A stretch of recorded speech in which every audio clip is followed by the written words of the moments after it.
Hello guys, just want to go ahead and tune into the latest showcase so far. You may notice there's quite a few differences here and there, starting with the HUD itself. So we went ahead and used that of our previously sprited health bars. You can go ahead and see them in action. When take damage, it should reflect accordingly. Also have a bit of a regen mechanic in there as well. Not to mention the fact that we also completed that of the energy systems as well. Just going to go through from left to right. We have our stats from roleplay level, combat level, charisma level, and so on and so forth, which I'll explain a little onward. We have our spell creation menu here, where in the future we plan on having like a bit of a detailed explanation as to what each thing is before you actually go and buy it, from the elements to the traits, which we have yet to actually finish, but in due time. We have the passive cards menu and the passive traits menu, which I'll also go ahead and explain as I go onward with this. Next we have the fist, which is supposed to represent that of your inventory, spell knowledge, and your attributes. I think I'm just changing this to knowledge in the future because, I mean, spells is rather, it's up to interpretation for the players. So whenever you go and create an ability, it pops up in here, and whenever you go ahead and buy a unique attribute for your character, it pops up here. Inventory, pretty self-explanatory. I'm not going to go and bother you guys about that. Since it's supposed to be an RP game, I was planning on having stuff like profiles be a part of the HUD itself. So when you're actually making your profile, because I actually have not quite ensured that this is completely finished here, some like bits and remnants of whatever I typed in the past tends to pop up when you hit the shift button. It's a bug we're going to fix. But stuff like this being used for HTML in the future would is the intention anyways. We can get rid of this guy. Yeah, I have some bugs to fix with this guy. And finally we have the cog, which allows us to go ahead and change different features on the game from full screen, which I have enabled right now, and I don't want to mess up the recording by clicking again, and all of the rest, which will soon give purpose. But as you see, it's coming together. So without further ado, let's actually go ahead and show you guys what we've actually been working on. So first and foremost, if you haven't noticed, the enemy AI, they have the ability to dash now. Like if I were to go ahead and create this guy over here, you'll see that he can now dash to get closer to me, and likewise we can also dash, which is a pretty neat add. It's minor, but hey, I like the little effect we added. You can dash backwards, whichever way you have me going, you'll go. And if you're aiming at someone, you'll face them while you're targeting them, as well as fire your attacks at them, which we'll go ahead and demonstrate in a second once I go ahead and undo this guy. The health bar pops up on the top of the screen with their name on it. So there's that. You're able to go and track your damage.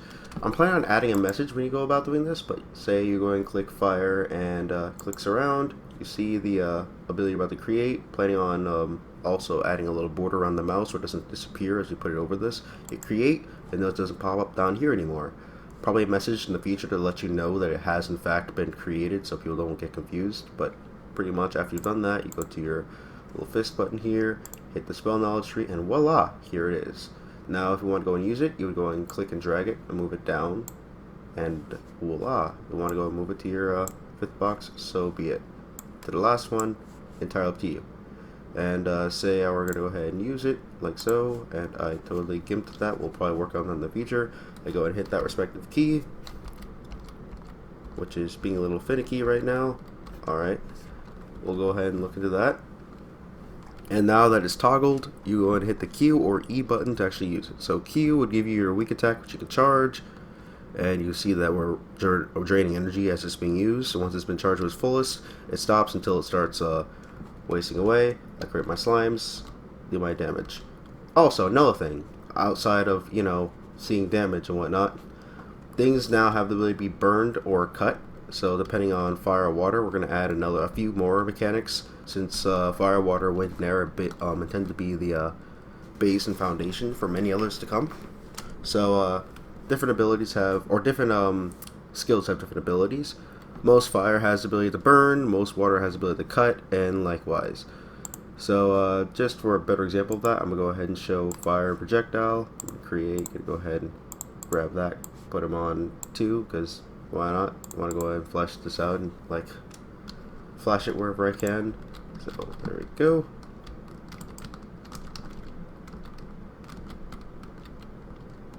There you go. Might be tweaking the burn damage in the future.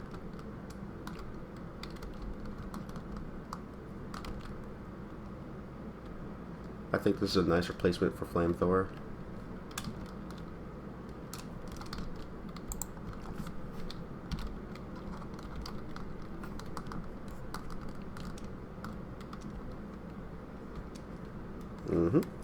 Alright, so we got that. Though, I'm going to go ahead and show you these guys, and I'm going to go ahead and give you a brief glimpse into wind and what we did with it before I go ahead and move onward, because I'm not going to go ahead and hold you guys up too much on little things here and there when we have far bigger fish to fry. So, let's go ahead and start with water, and I'm going to go ahead and check out water stream. Why not? Go ahead and apply that. I'm going to make this my #1. And we have our strong attack,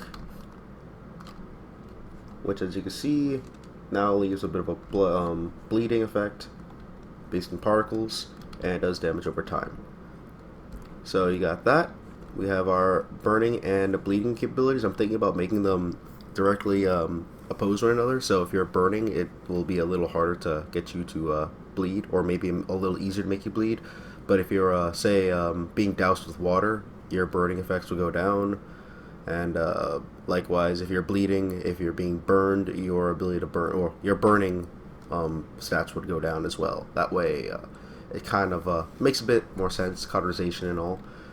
So those are that. I'm going to go ahead and touch up with wind. And I believe last time when we first worked on wind, it was just wind surround weak and wind stream weak.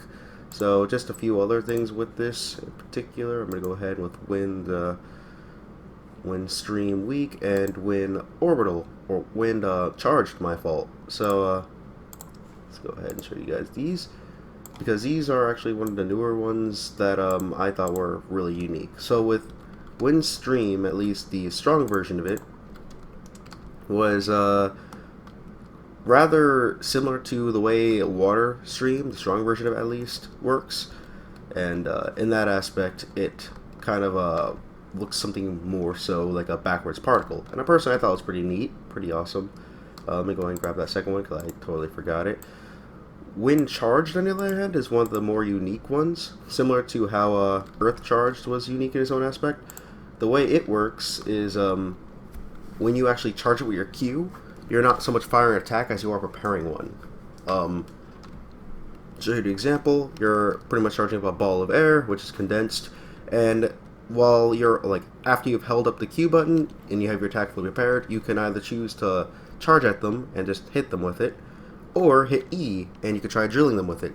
The example of running up to them with the Q version of it would be something like this. You got that little effect. In this case, it killed the enemy. So I'm going to go ahead and show you another example. This is from us testing the actual push mechanics with slimes in the past. Turns out it works pretty well for this. A little finicky, the hitbox needs to be adjusted a bit, but otherwise that's pretty much it. Let me go ahead and refill that energy bar real quick. Now for the strong version of this attack, it's more so pushing it to an extreme, and I think I should go ahead and apply a drain to it. But pretty much what it does, and oh no, I need to go ahead and fix that. What it's supposed to do is catch something and push it out of the way, or push it back as you pretty much dig into them.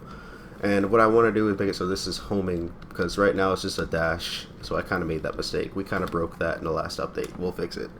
But that said, though, we have these here. Let me go ahead and explain what all of this is supposed to mean, what it's supposed to do. So, the stats, starting with roleplay level.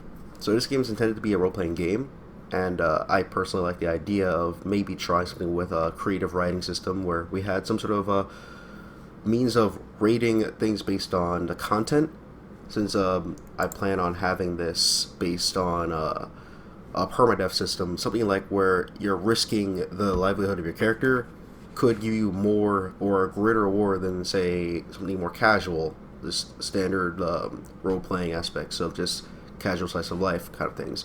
So kind of giving people who are fighting, risking their character, a better reward to kind of like, play life with a fast track if they so choose, with that risk of if they die, they could lose it. This is where the Phoenix system would actually reward them. I'm thinking about changing from one half of their previously acquired role-playing levels to a quarter.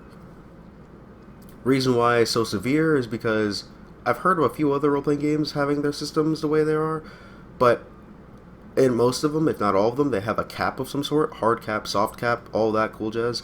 I don't plan on having caps. I feel as though if you worked hard for something, you should have the power to keep on growing. And so a capless roleplay level system in which people can grow as much as they want. Sure, this could lead to runaway power levels, but at the end of the day, since the consequence for death will be so severe, I don't think it'll be too much of an issue. Combat level, as I may have mentioned before, it's supposed to be something that if you were to go ahead and buy or get roleplay level, you can go ahead and use your roleplay points to go ahead and distribute into either combat level to put into your stats or charisma level to get followers. Followers allow you to go ahead and have NPCs that help you out with different bits here and there, namely combatives. So now that I've mentioned that, I'm going to go over to this here. In the future, like buying any of these is going to cost you not roleplay points per se, but customization points. And I think I'm going to go ahead and tag that with your roleplay level. So with the roleplay level, you would gain not just roleplay points, but customization points, which you can go ahead and add into these. And each element would have its own cost. Each trait will have its own cost. We're going to have a lot more than just 6 traits. There'll be arrows added to each side. We're going to have a lot more than 4 elements. There'll be arrows added to each side. So you would buy these once, fire, for example, and then surround, for example. And say if I decided to buy stream and projectile, I could then use everything I've already bought to go ahead and create whatever I wanted here. And we have these guys here. So yeah, notice I tried getting fire surround and I already had it down here. Pretty much it's just it's not gonna make any doubles, and we've been testing this vigorously. A few errors along the way, but hey, we managed to get that fixed. That said, we are going to be moving on to the passive traits. And with passive traits, these are something like your attributes. This is the menu in which you go ahead and buy things. Everything under the flame is things you can go ahead and use to gain effectively. So passive traits will be stuff like an added few points to a particular stat. Something that gives you an added little boost, or just little abilities that might help you along the way. Nothing too drastic, but kind of sets you apart from someone who just made a new character, and gives you a few minor advantages, rather cheap as well. That's what's intended to be here. That said, when you go ahead and get stuff from here, you can go ahead and throw it into your, it'll be tossed into your attributes menu over here, which will be under the fist. Now going back to the flame here, we already talked about this, Trump cards are the one things that I felt would change up gameplay entirely. Trump cards are intended to be like that game changer. I guess it's been inspired by like shonen shows and the like. So things like when combatives are going in a particular fashion, like not so much in the favor of the player, having a trump card purchased and invested in within your attributes window there will give you the ability to change the direction of battle if certain characteristics are met. So if you were to be hit with a certain amount of health and you have a certain amount of energy, then perhaps you would have a short time period in which you are completely invulnerable from damage, and you might have a brief period of time in which you had an infinite amount of energy, that sort of thing. So kind of like those things that quite literally, as the name implies, trump your opponent in those moments, in those periods. To keep things spiced up so it's not too one-sided in some encounters, keep things fun for everyone.